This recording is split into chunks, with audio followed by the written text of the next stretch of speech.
ಒಂದಾನೊಂದು ಕಾಲದಲ್ಲಿ ಕಾಡಿನಲ್ಲಿ ಒಂದು ಗಿಳಿ ವಾಸವಾಗಿತ್ತು. ಅದಕ್ಕೆ ಒಂದು ಅಭ್ಯಾಸವಿತ್ತು, ಸುಳ್ಳೇಳುವುದು.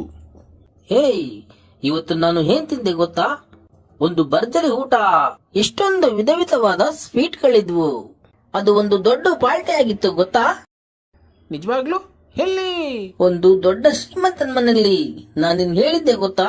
ನಾನು ಅಂದ್ರೆ ಅವನಿಗೆ ತುಂಬಾ ಇಷ್ಟ. ಸುಳ್ಳು ಹೇಳ್ಬೇಡ ಬಕ್ ಬಕ್. ಪಾಪ, ಅದನ್ನು ಯಾಮರ್ಸ್ಬೇಡ. ನೀನು ಬೆಳಿಗ್ಗೆ ಒಣಮೆಣಸಿಗೆ ತಿಂತ ಇದ್ದು ನಾನು ನೋಡ್ದೆ. ನೀನ್ ಇದೇ ಮರದ ಮೇಲೆ ಕೂತಿದ್ದೆ. ಏನ್ ಗೊತ್ತಾ, ನಾನು ನಿನ್ನಂತರ ಕೊಡಕ್ ಟೈಮ್ ಇಲ್ಲ. ನಾನು ಇನ್ನೊಂದ್ ಕಡೆ ಊಟಕ್ಕೆ ಹೋಗ್ಬೇಕು. ಬರ್ತೀನಿ. ಆಹಾ, ಅದ್ರ ಮಾತು ಕೇಳ್ಬೇಡ, ಅದು ಸುಳ್ಳು ಹೇಳುತ್ತೆ. ಆದ್ರೆ ಬಕ್ಬಕ್ಕು ಅಲ್ಗೋಗೋದನ್ನ ನಿಲ್ಸಿಲ್ಲ. ಅಲ್ಲೇ ಹಾರ್ಕೊಂಡು ಹೋಗ್ತಿತ್ತು. ಮತ್ತೆ ಒಂದ್ಸರಿ ನಾನು ಹದ್ದಿಗಿನ್ನ ಮೇಲಾರಿದ್ದೆ.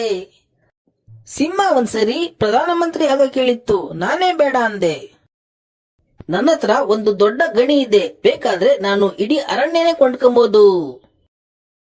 ಒಬ್ಳು ಹುಡುಗಿ ಹೇಳಿದ್ದು ನಾನು ಅವಳಿಗಿಂತ ಚೆನ್ನಾಗಿ ಆಡ್ತೀನಿ ಅಂತ. ಒಂದು ದಿನ ಆ ಪಾರಿವಾಳ ಆ ಕಾಡಿನ ಭಾಗಕ್ಕೆ ಬಂತು. ಹೇಯ್, ನೀನ್ ನೋಡಕ್ ಸುಂದರವಾದ ಪಕ್ಷಿ. ಯಾರು ನೀನು? ಧನ್ಯವಾದ, ನಾನು ಪಾರಿವಾಳ ಏನನ್ನು ಹುಡುಕುತ್ತಿದ್ದೇನೆ. ಹೋ ಕಾಗೆ, ಗರುಡ, ಬಕ್ ಬಕ್ ಎಲ್ಲ ಬನ್ನಿ ಇಲ್ಲಿ.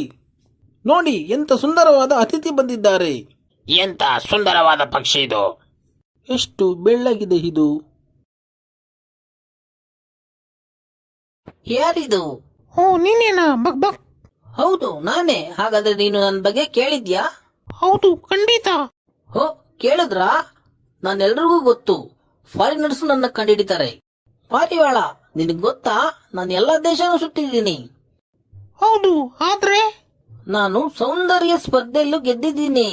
ತುಂಬಾ ಒಳ್ಳೇದು. ಆದ್ರೆ ನಾನೀಗ ಇಡೀ ಕಾಡಲ್ಲೇ ನಾನು ಅತ್ಯಂತ ಶ್ರೀಮಂತವಾದ ಪಕ್ಷಿ ಗೊತ್ತಾ? ಆದ್ರೆ ನೀನು ಕೆಳಗ್ ಬಾ ಪಾರಿವಾಳ, ವಾಪಸ್ ಬಾ. ಇದು ಒಳ್ಳೆ ಉಪಾಯವಲ್ಲ. ಈಗಾಗ್ಲೇ ಅವನತ್ರ ಎಲ್ಲ ಇದೆ. ಹೋ, ಯಾವ್ದ್ರ ಬಗ್ಗೆ ಅದು? ಅದನ್ನೇ ನಾನು ಅವಾಗಿಂದ ಹೇಳಕ್ ಹೊರಟದ್ದು. ನಾನು ರಾಜನ್ ಸೇವಕ. ರಾಜ ನೀವೆಲ್ಲ ಅವನ ಅರಮನೆಯಲ್ಲಿರ್ಬೇಕಂತ ಬಯಸ್ತಾನೆ. ಒಳ್ಳೆ ಊಟ, ಹಲವಾರು ಸೇವಕರು, ಎಲ್ಲಾನು. ಆದ್ರೆ ಅವನೀಗ ಮನ್ಸು ಬದಲಾಯಿಸಿದ್ದಾನೆ.